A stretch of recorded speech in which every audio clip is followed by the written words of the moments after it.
Hello, good afternoon, and Assalamu alaikum to everyone.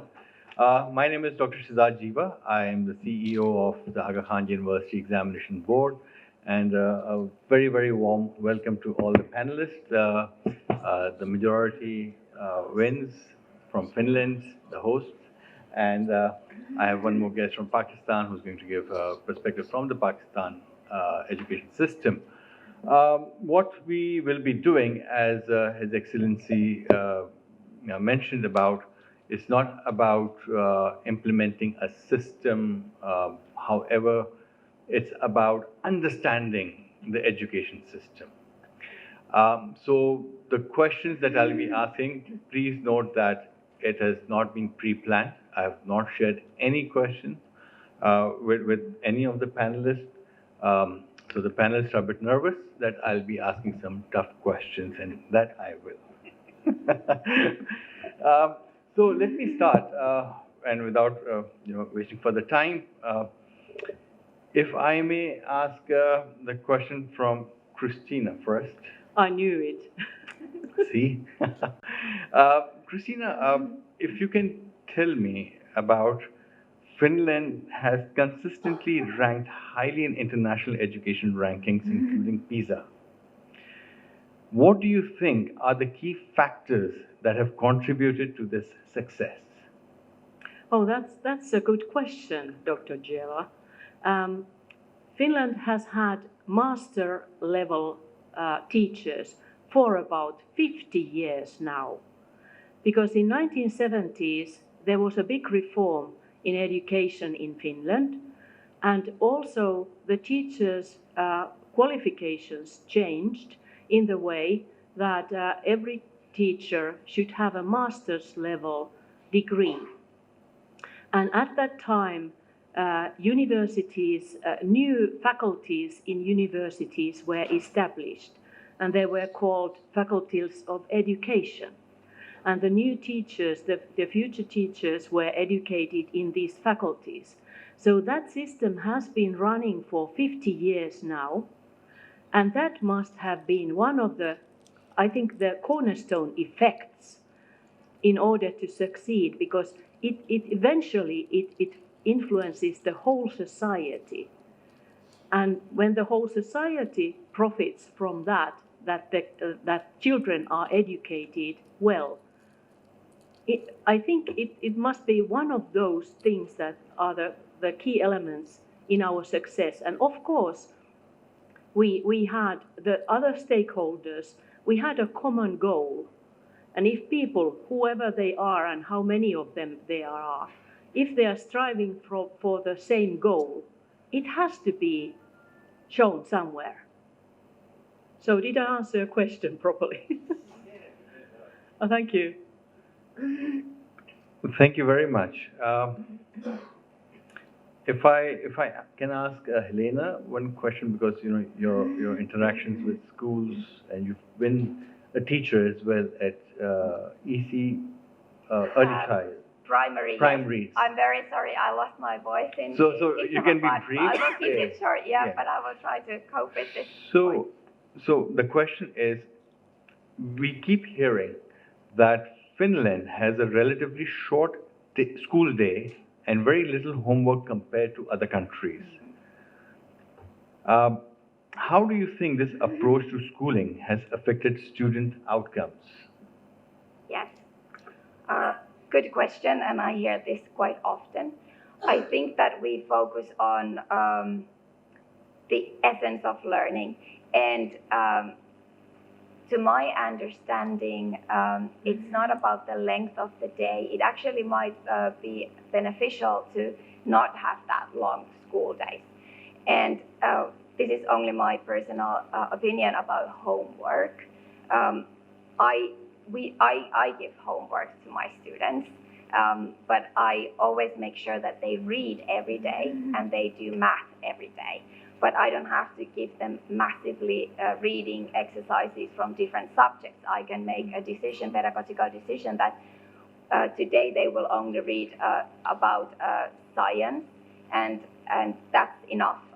My advice to parents always is that if they are younger students, they should not do homework more than, spend time on doing homework more than 15 to 20 minutes, and that's quite a lot already, but that's where I'm aiming at. And if they spend too much time on doing homework, the parents should contact me, and we need to see like how I can do things differently and help the students. And another thing that I always ask the students to do is do math every day. It's almost like the science of learning says that you need to revise. So it doesn't have to be that much they do at home. I concentrate on collaboration during the school day in my lessons. And when they go home, it's enough that they just revise. So they just go back what they were doing during the day, and kind of what I tell my students, it's more important that you as a student know if you know this stuff or don't. So if you struggled with homework, it's a message that we need to sit down and go that topic through again a bit more at detailed level. But yes, obviously I have only understanding of these a bit shorter school days, but I would say that short school days, when you actually carefully plan the whole academic year and then the sessions that you have with the students, apparently it is enough. So I haven't felt that I would need more hours with my students. And one important thing about these short days, I would like to add that we also have breaks during the school day. And science of learning again says that these breaks actually, during those breaks, they learn a lot because they are playing together. So they actually learn social, emotional things, and that helps the students in life in general. And also they move a lot during that break time. So it's almost like giving the whole body and mind a rest. So we all know that if you exercise, that actually gives you energy. It's not taking energy away from your day. You sound perfect. Okay, thank you.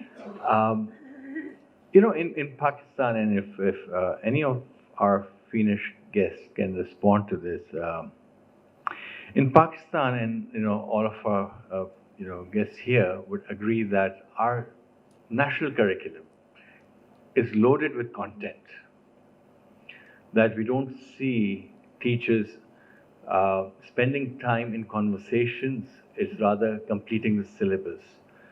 So how do you manage the Finnish curriculum and your school syllabus in the classroom so that you're able to give enough time for everything and still you manage to get things done in less number of time and without doing too much homework?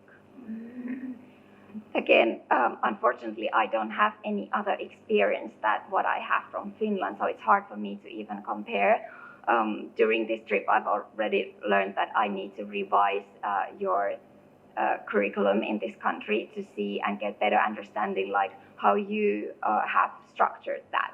But I would like to again emphasize that it's about planning the whole academic year. Obviously, I don't understand how much content do you have there, but I would say that if it's full packed, let's revise that together.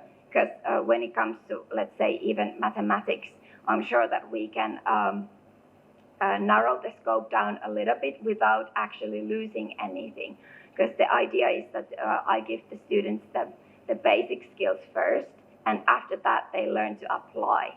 And yes, I would say that I could give you a more sophisticated answer after I had studied your curriculum, but I have never struggled with that time. And one thing for that could also be that we use very well pedagogically designed learning materials.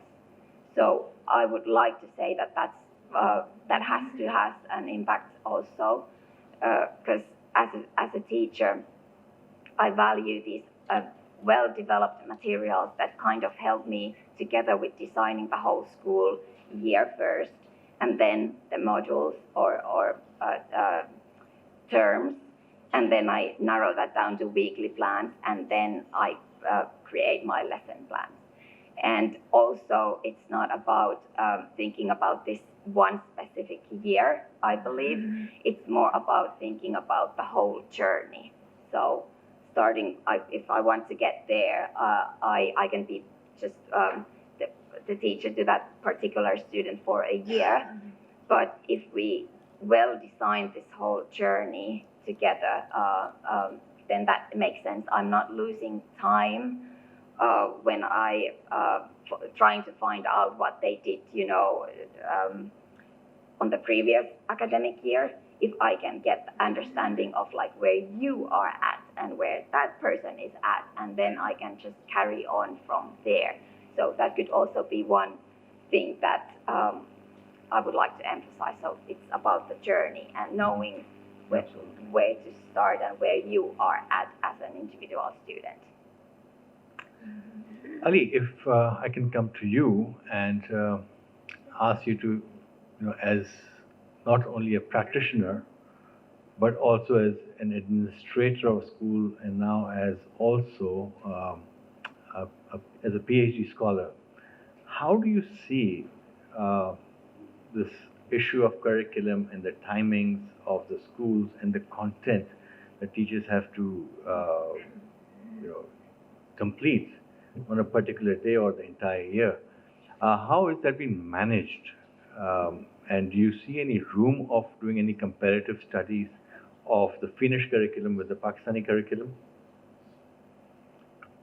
Thank you, Dr. Shehzad. Yes, if I look at the national curriculum, now we have provincial curriculums after 18th Constitutional Amendment passed in 2010. Our curriculum is loaded with full of content, as you rightly said. For example, there are topics. If I take an example of science, same topic is presented in grade 6, and the replica of same topic is presented in grade 9. I think there's no justification. We are teaching same topic in grade 6 and grade 9. So the content presented in the curriculum needs realignment according to the age and according to the demand of examination boards or other bodies. So the question is how to do that. I think it's not only Finnish. Yes, what we can do is we need to look at different curriculums.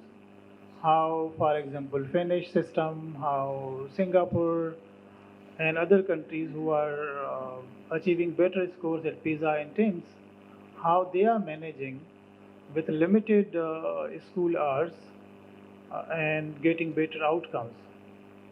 So looking at curriculum, not looking at only curriculum, but yes, comparative study of different curriculum will help us to realign the content areas present in the curriculum, and that can help us even to reduce school hours.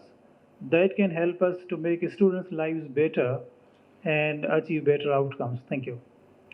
Thank you, Ali. So, Marleena. Yeah, correct. Finland is one of the most happiest countries in the world. Willie may not agree. He might say it's the most happiest country in the world. Do you think children in the school-going children in Finland are very happy?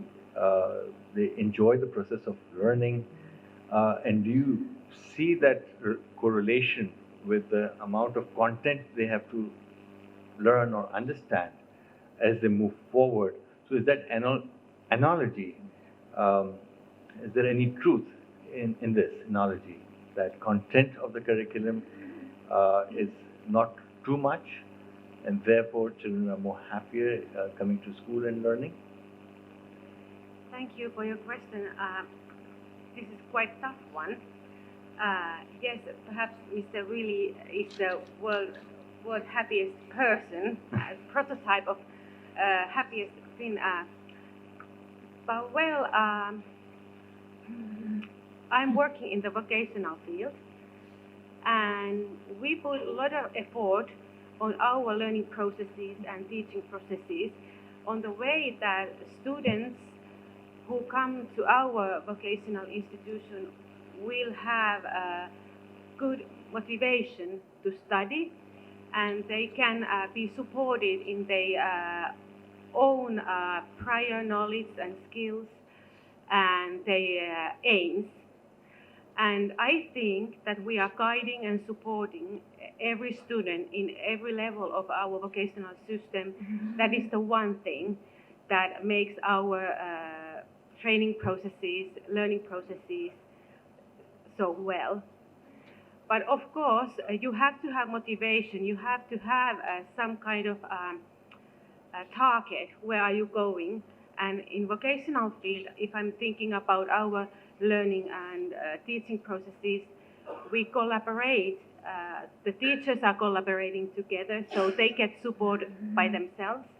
And also students are collaborating together with other students, but also with the working life for those places where they going to work. So I think that encourages them as well and makes the learning perhaps it's not right to say the easier, but more gives them more motivation. So further extending on the vocational side, and I've read that in Finland, vocational education is held in high regard, unlike in Pakistan, unfortunately, and is considered a viable alternative to university education.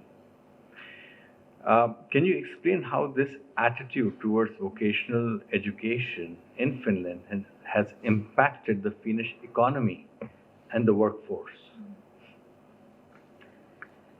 I think because we are such a small society and nation, we could not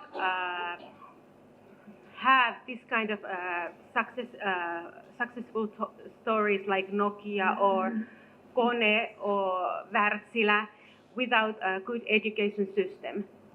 And I think in every level, our vocational education and education in general, the education is the key. So I think the impact for a whole society, whole system that where we are living in is a huge, if I think about the education.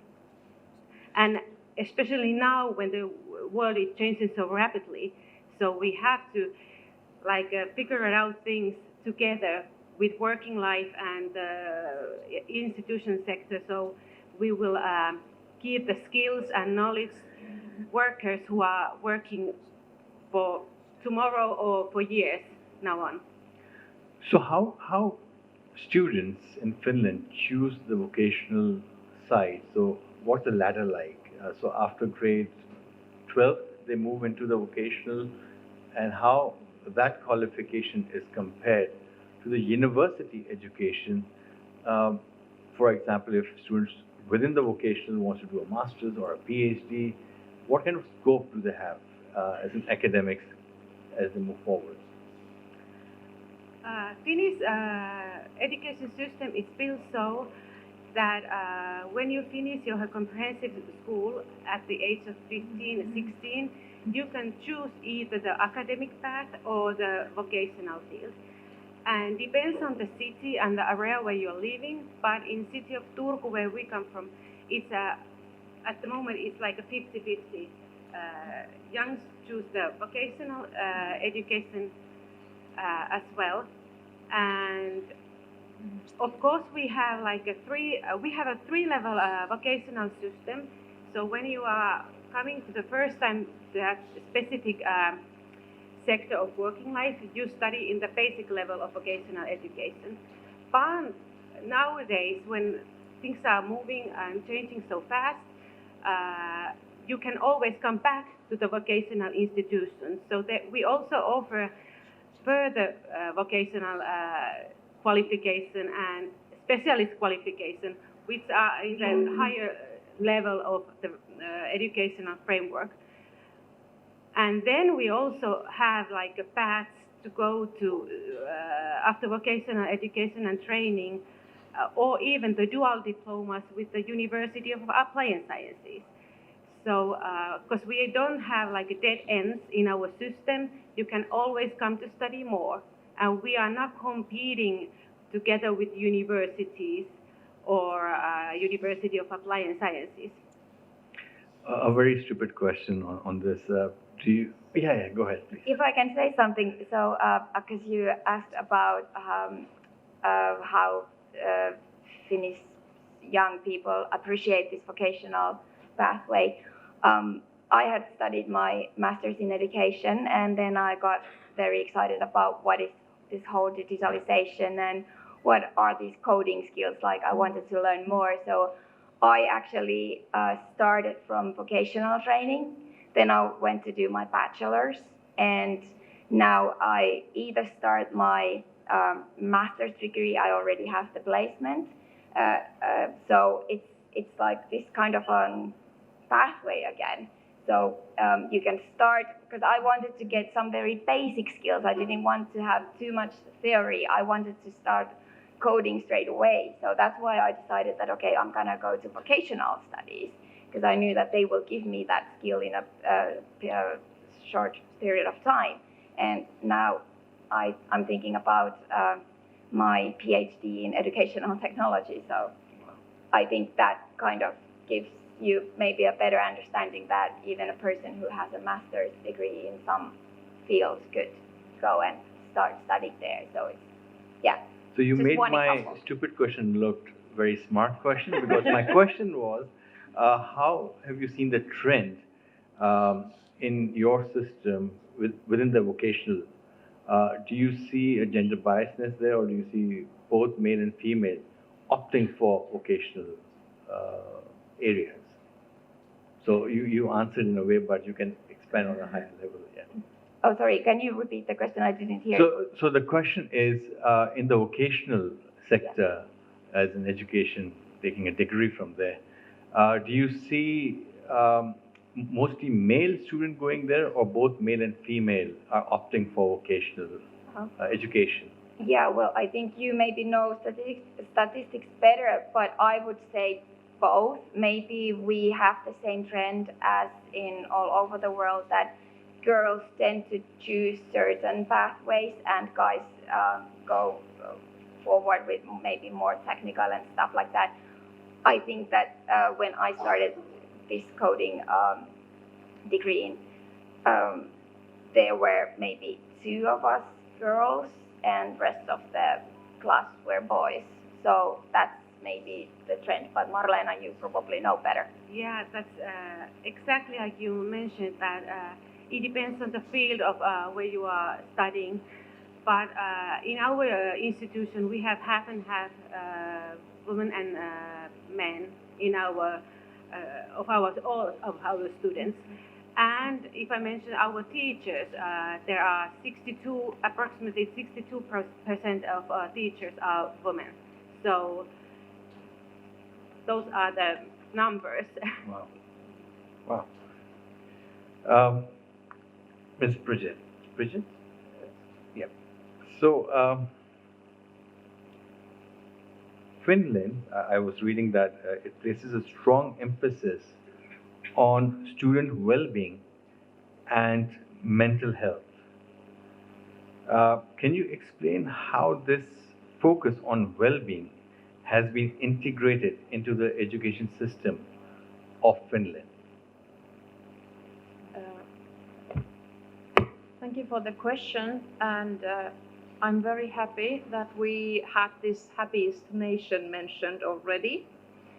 And everything is, well-being is inbuilt, of course, in this education system, and it's inbuilt everywhere. This happiest nation we have a skill in Finland that no other country in Europe has, and that is how to make a poor country into a happiest country in 2-3 generations. And that is something that you should look from Finland, because we have that skill. And education is in very core of this development. And I have been in Finnpartnership 10 years now, and I have seen huge development in this, how we can answer this huge demand for Finnish education and our system, because it was rather difficult in the beginning, because education is free, it's part of the well-being, so it was hard to sell or export, really hard. But nowadays we have systems, we have tools, and the tool is always adjustable. Like Helena here mentioned, pedagogical materials. These all have been developed. And what we now need is dialogue, because educational system as such cannot be transferred, but it needs to be a dialogue. For example, what started here with Ali already. But I would see that we are in the situation now where we have the tools. These ladies here, they do have tools. And now we need the dialogue. And let's start building Pakistan into among happiest nations. This is for the class. Yeah, thank you very much. And another question to you is, very recently the entire world saw this COVID-19. So did Finland as well, COVID-19 plague that we all had to experience. And by February end, all the schools globally were asked to shut down. We struggled in Pakistan really badly, and there are talks about learning loss, but there's no concrete studies being done. What lessons have you learned in Finland with this impact of COVID? How technology was integrated to support the education of the students? We saw tremendous development in technologies used, and I have 2 daughters. They were in high school and secondary high school, and I could see very closely how things went online, how it was very natural also to these young people. It's much more complicated to our generation, because it is so natural. Online is part of living all the time.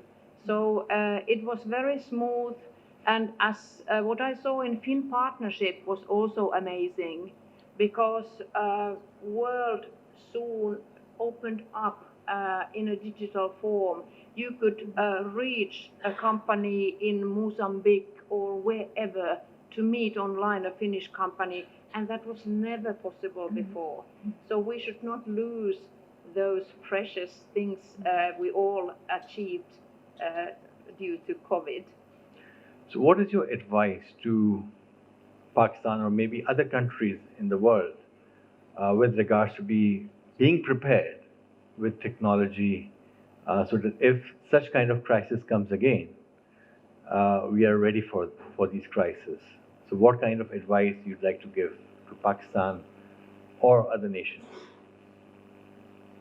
I think the most important thing is not just to freeze. Human potential is incredible. Once they are given a chance, people do innovate things and they start using things. So it's just not to believe what is always just said in the press, that okay, this is now a disaster or anything. People are stronger than that everywhere. Thank you.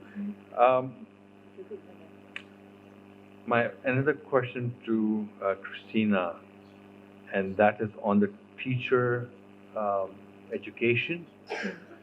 And you belong to University of Turku, and you are working in this department and leading teacher education. How do you see the support from the government on this particular area of teacher education? Do you see with time the focus is still there, or the focus on teacher education or the budgets that has been given on teacher education is now getting lower and emphasis is going on some other areas of education sector? Well, in terms of universities, if we take that level where I work, it's been said that we need to have a lot of more outer funding compared to the basic funding, because basic funding is shrinking all the time. And that's very pity, because that leads us to find other sources of income around the university a lot. And it takes a lot of energy, a lot of time. In terms of schools, if we take the school level, very many principals and teachers are really annoyed that there will be less money to run the schools every year, in a way.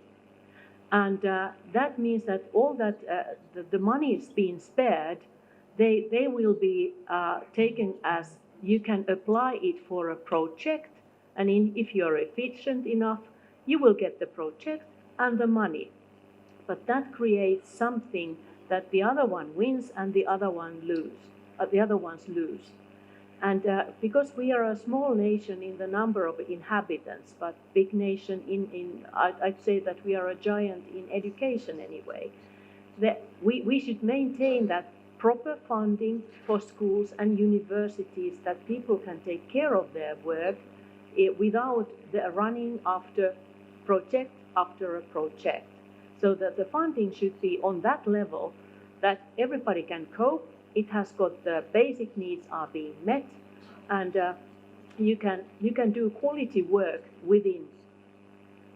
And in case you still have some more stripe, like you would like to do research on some kind of topic like school atmosphere or well-being at school or loneliness in school or maybe without school, these should be those that can be applied separately. But the basic core needs to be taken care of with public funding without any tricks. But that's my solid opinion. Hopefully. Yeah. So the next question again towards teacher education, rather teacher license. So can any person with any degree or qualification can enter a classroom and teach in Finland? Teacher qualification comes from the university that has educated the teacher. So the the universities provide, so to say, the license, but it's not in our terms license, it's the degree. You have passed BA in education and master's level in education, you are qualified as a teacher. So there is no separate licensing in Finland, because we try to take care that if a teacher studies for 5 years in order to get the degree, we try to embed all those ingredients that we think that the future teacher needs in order to perform as well as possible in their profession. And teachership is taken as a very serious profession in Finland. It's not just a job. It's a chosen career path. So that's what I think about that. Yes, please, go on. And if I can add what is the qualification needed in vocational education and training? A teacher who is willing to teach in vocational field, she or he has to have the bachelor or master of degree on the field that he's or she's teaching. Plus, she has to have a pedagogical qualification, which takes from the vocational side 1 year. and also at least 3 years of experience on the specific field where they're teaching. So I'll invite Ali to educate you on what's happening with regards to teacher license and how teachers are entering schools in Pakistan. Ali, you've had some experience working with Dr. Sajid Aga Khan University as well, with regards to the white paper on teacher licensing as well from the Aga Khan University, working with the government of Sindh. Share your thoughts about how teachers enter schools and what are the disadvantages that you're seeing, and if you can expand on what's your thought with regards to teacher licensing in Pakistan. Thank you, Dr. Shehzad. Yes, in Pakistan, especially in this part of Pakistan where we are sitting, that is Sindh province, teaching is even not recognized as a profession, because even till today, anybody with any type of qualification can enter into the teaching. And in public sector, most of the teachers, they are not teacher by choice, but if they do not get job or they do not get placement anywhere else, then finally they come to teaching. That is unfortunate to us. Second, there are universities in our country, they give degree to the potential or to the candidates or the graduates without attending a single day at university. Now in that scenario, if we are hiring a teacher, and this is a big country, then how do we understand that, or how should we ensure that these teachers will teach the students well? That is a big question mark. Because once they are in the profession, they join teacher unions, and teacher unions are so powerful in this part of Pakistan, they can even block chief minister of the province, because if they give a call, then maybe thousands of teachers are on the streets, and then government has to listen the teacher unions, and this way teaching learning is going on. So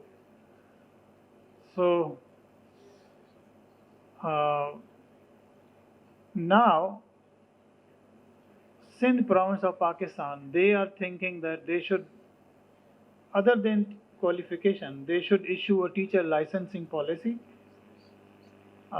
especially starting with the new teachers, those who are recruited through third party.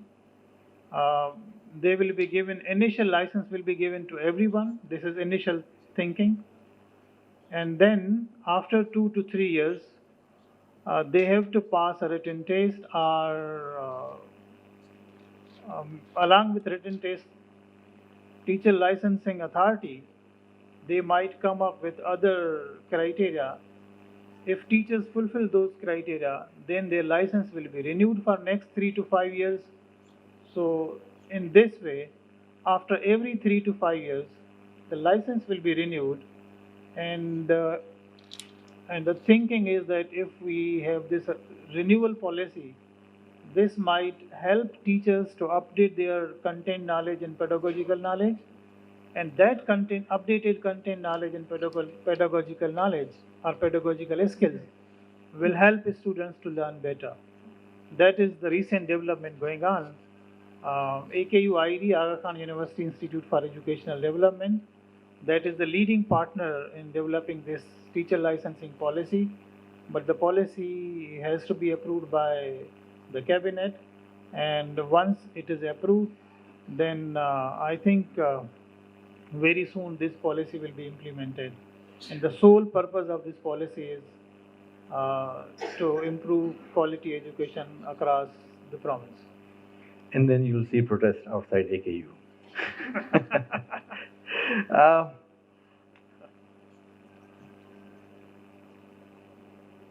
My favorite question. That's on assessment, testing. We hear that there's no exams or tests in Finland. Is it true? There's no exams? Yeah, Kristiina. I think that's not true. That's not true at all. But what kind of evaluation? The quality of evaluation is constantly there.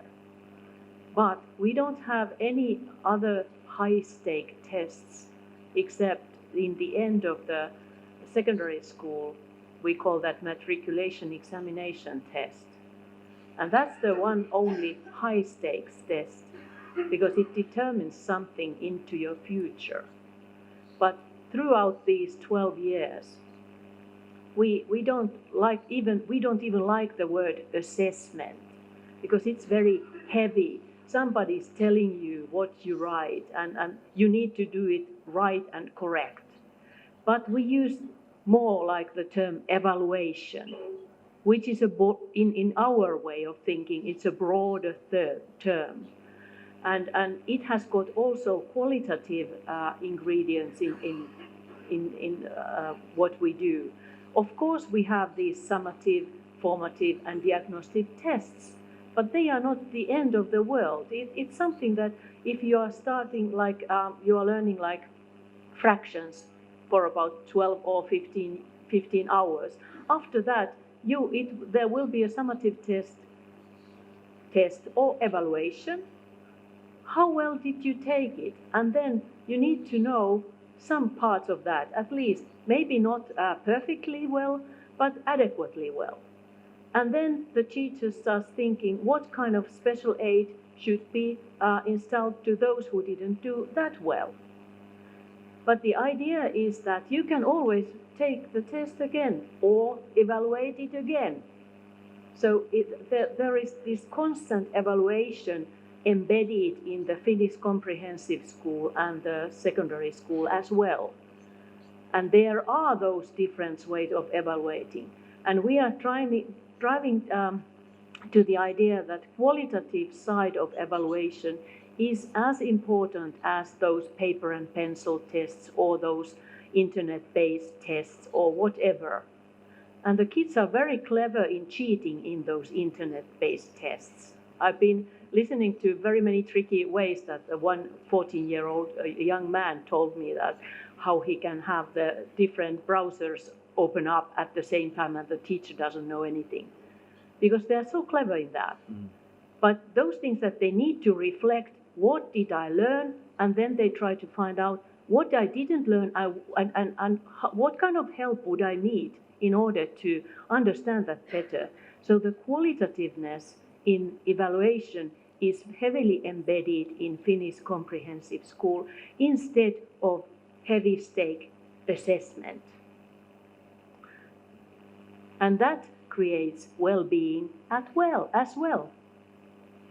So it's close to the heart of Helena as well. Yeah, again, as a teacher, I totally agree with everything that Dr. Kristiina just told you about assessment and evaluation in Finland, but also would like to highlight that learning analytics is a huge thing at the moment in Finland, as it is around the world. It's still quite a new field of study in general, but that's something that we have been discussing even before, and you have your own wonderful solution for that. So just wanted to highlight that that's kind of part of the evaluation tools that we have, and there are some very good solutions available in Finland at the moment. And as a teacher, I think that gives me valuable data, and based on that data, I can make better pedagogical decisions as a teacher, but also better pedagogical decisions at school level, even municipality level or state level. It depends on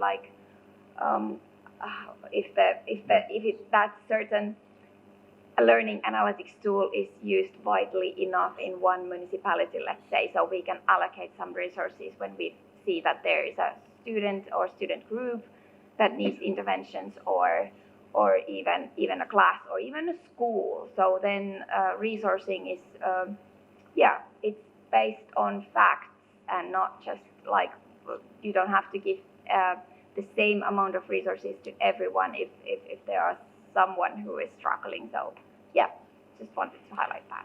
You spoke of something really important, that is your pedagogical decision making through data.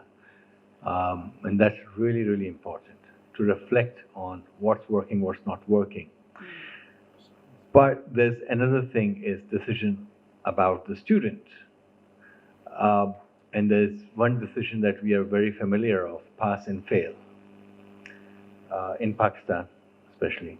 I don't know, in Finland, do you have this pass and fail system where students are not promoted to the next level or next grade?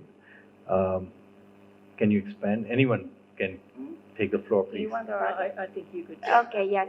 So basically, again, based on science and results, the approach to this in Finland is that we would like to keep the students with the same group that they started with. So we rather have these support systems in place, but it's important to find those students who are struggling. But basically, you rarely would not let the student continue with the same group that they started with. That's very rarely happening anymore, at least to my understanding.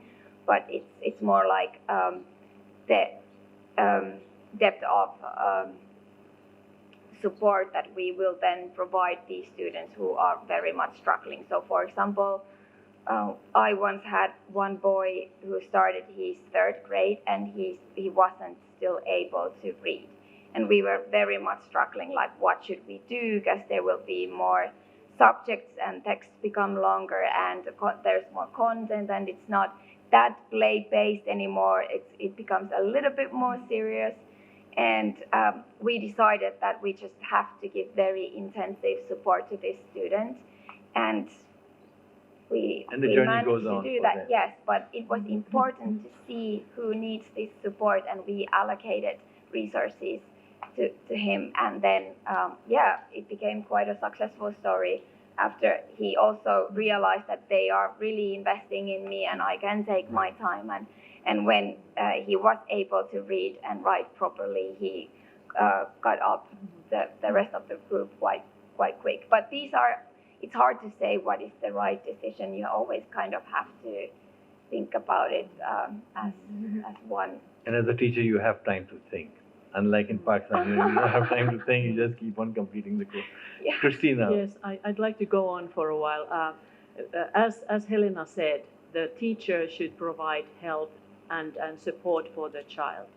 And in case the child is at risk of getting so bad grades that he or she can't go on with their studies, and the teacher does nothing, I think the teacher has failed a lot. And of course, in case there is the risk of failure, that needs to be identified in time. Some support needs to be installed to further help the students. In case that doesn't help, the parents need to be asked for the school, and they try to find, with multi-professional team, some solutions that could still help the child to achieve the goals, at least on a moderate level. So there are very many different kinds of support that the school offers before there is this total, sorry, you failed this just totally, and we can't give you the best. We need to give you the idea of that it's not passed, it's failed, and then the child might go to the same grade once again. But that's extremely rare in Finnish system, because I think basically I keep telling to my students that you have failed as a teacher unless you detect the first symptoms that child is almost off the wagon, has dropped off the wagon, and you do nothing. because there is always this possibility to ask that child that I could give you some more help after school with this too, and the teacher needs to modify the teaching style according to the needs of the child, not according to the needs of the teacher. So very many things can be done before this fail happens. Marleena, you want to? Yes, if I'm thinking about this evaluation system in Finland in vocational field, we have like a national competence criteria that we are following. We are teaching by that, and at the end of each qualification module, there is a competence demonstration, which takes place in the workplace, and of course we give the feedback from the student. But I would also like to mention that it's not only that we support the student in their special needs, we have to also encourage them to go further. So if there is a student who already knows those things, he has a great opportunity to do even more. We have study models where students can compete, for example, in a national or European or international level. So we also need to push on those very talented students that we have in our country. I have 3 more questions, and we have 5 minutes. Otherwise, Willie will kick me out from here. Kristiina, you used the word identifying symptoms, and that was leading to another issue that many countries faces, and that is inclusive education. Are schools in Finland inclusive? Students with different disabilities are catered in all the schools, or they have to go to a special needs schools? Anyone, please, anyone who would like to respond to this. So I'm sorry I didn't quite catch the end of your question, but I understood that you asked that whether there are special schools still and also inclusive. Either you have all the schools in Finland which are inclusive, yes, or yes. a separate schools for students who need special needs. There are both. But, if we take about 25 years back, there were more special schools for those who couldn't cope with the comprehensive schools. But then there came this idea of inclusiveness into the field of education. And a lot of research had been made somewhere outside of Finland also, where people were sort of emigrating more and so forth compared to Finland at that time. And then came the idea of this inclusiveness, inclusion in education, even to Finland. So everybody needs to get that kind of support that they need in order to perform well in our comprehensive schools and secondary schools. And the amount of special schools reduced. And there was a big debate, and I think it's still going on in a way, that almost anyone can come to the same normal classroom, whether you are blind or you have something happening that you can't walk, or you are in a wheelchair, or you have some hearing impairment, or then you might be a dyslexic. It's really difficult to read and write, and you might have some ADHD symptoms. All that plus anything else. It's placed in the same classroom. And what happened that our teachers weren't really ready at that time to meet those challenges. And some teachers complained about that, even the parents complained about that, and some kids, they thought that it's great to grow up in the environment that includes everybody. And I think that the most people that were against that in the beginning were the grown-ups. The kids, they take kids as they are. And in case the teacher is in the same theme, it's perfect, even though whatever happens with you. But nowadays there are a lot of less specialized schools, lot of inclusive, I mean, all our schools are inclusive because we try to follow the closest school to home principle. So wherever you try to find that school and go into that. So inclusiveness is a great thing if you have resources to support every child. But in case you reduce the resources and leave the teacher there all alone with that very large diversity, I think it's totally wrong for the kids. Thank you. Massive support. So what's the budget, education budget, like in Finland? What's the education budget of Finland? The Budget. Well, I have to say that I figured it out maybe a couple of years ago, and it was about, hopefully this is not totally wrong, but it was 8.6% of our GDP. Wow. But some years ago, I have to say, I don't have the updated percentage at the moment. So Ali, can you share your thoughts on the inclusiveness in education in Pakistan? We both know schools are working in an isolation manner to find support system and to ensure inclusiveness for students, and how successful we've been, and if you can share some examples from your school system. Thank you, Shehzad. Yes, generally, because I am from public sector, in public sector schools, we hardly have inclusive schools, wherein we cater some special needs like children with ADHD. But in our school system, because we are different from public and private. We are neither public nor private. We are kind of semi-government schools run under the umbrella of Sakhar University. Yes, we try to include children with some learning disabilities or difficulties. For example, if a student coming on wheelchair, if we don't have that kind of building, we bring that class down at the ground floor and we facilitate the child. Even I remember I was in Aga Khan School, I was principal of Aga Khan School, Hyderabad. Shehzad, you know, there was a student who was unable to, he was having eyesight issue. He was unable to read and write, and we start right from beginning. We started enlarging the text, and we provided text to the student, and then parents cooperated a lot.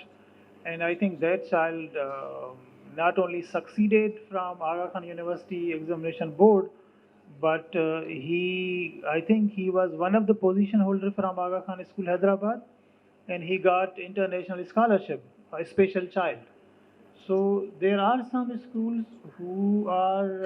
Can I just add in here, that student he's talking about, he got scholarship to study in the US, to study business, and as we speak now, this child who cannot see anymore is currently working for Morgan Stanley, and in New York Times Square, Morgan Stanley displayed his picture as the top employee of Morgan Stanley. So like we have some examples, but generally in public sector, inclusive education is not encouraged, but we must encourage. I'm tempted for two more questions, but I'll stick with one, and that goes to my first speaker, which I requested to respond, and that's Kristiina. I asked you to respond first. The question is, you are into research and teacher education a lot, and you've seen the education system of Finland in depth. And this is a tough question. Can you identify any challenges or areas for improvement in the Finnish education system, and what steps are being taken to address these challenges? I think that research being made in the area of teacher education has changed its course during the time. We had that time that where we were researching a lot about motivation, how to help the unmotivated kids, and motivation and motivation. It was a combination of educational and psychological approach. And, and these things came heavily into the teacher education. And then nowadays, it's like dispersed in a way. We have projects and research projects about loneliness at school, or at least loneliness of the kids. And we have school safety projects, how to be safe at school. And it also includes these well-being things, and also those areas that, in my opinion, are in the margin, in the outskirts of education. But what is happening that I see in Finnish education, I think the core of pedagogy and didactical thinking is the core of the whole thing. It answers the question how in education. But not very many people do research in that area at all. And I've been asking questions about our researchers. Why don't you do that and combine it with didactics and pedagogical thinking and so forth? It's not really financed separately.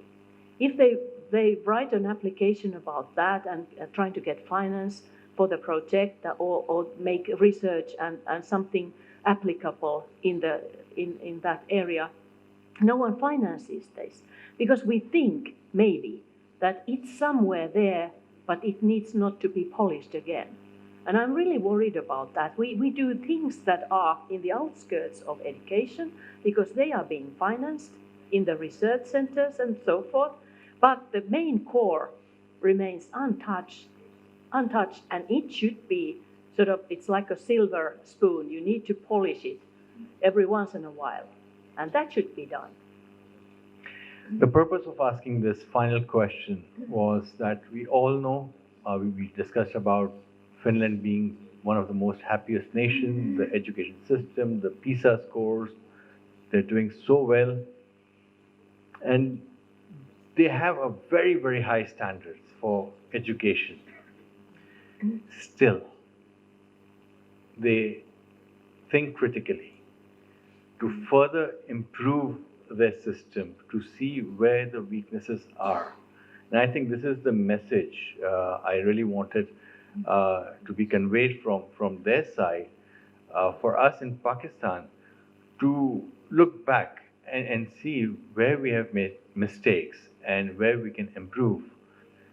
In Pakistan, as we all know, we have more than 50 million children who are school-going children, and goes to school. Out of these, 28 million children are going to the public sector, 22 million children are going to private sector. It's a huge number, and we see different tiers of educational system within the private sector too.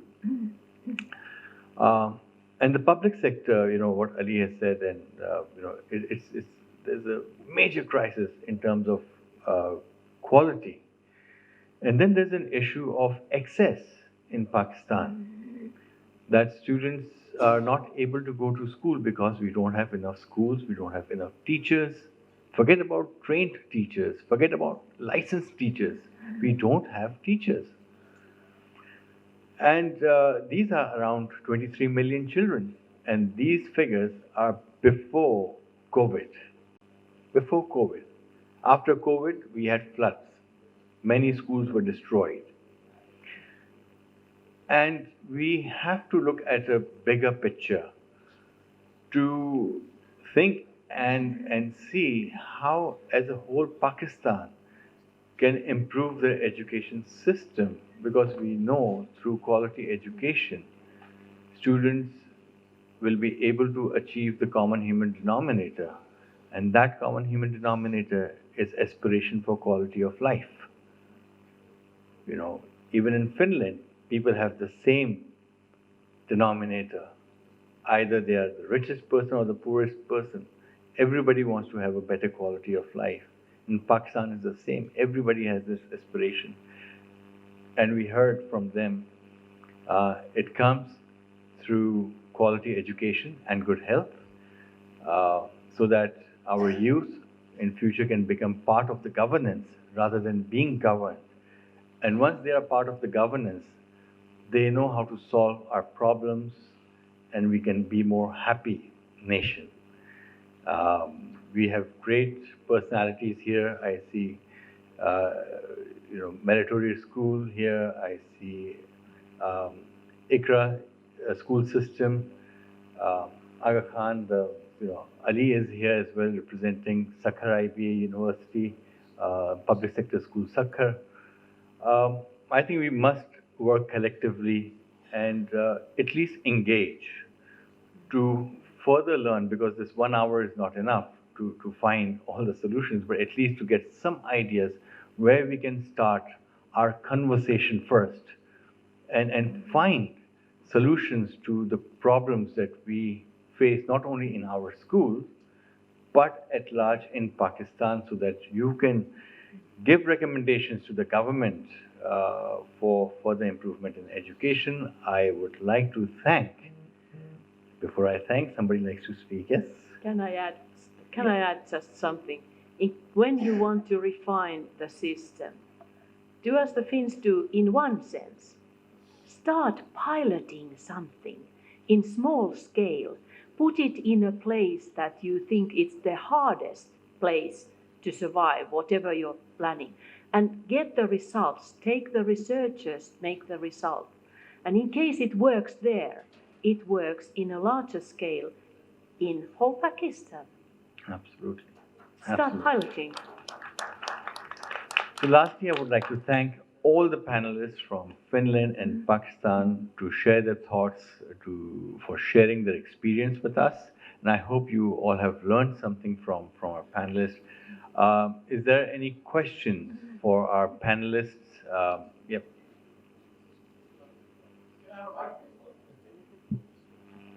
Yes. Okay. Initially, Jeeva, you asked about licensing. I would like to know the view. She said, I think it was Kristiina, or she answered that in Finland they have a B.Ed and that's enough for teaching, right?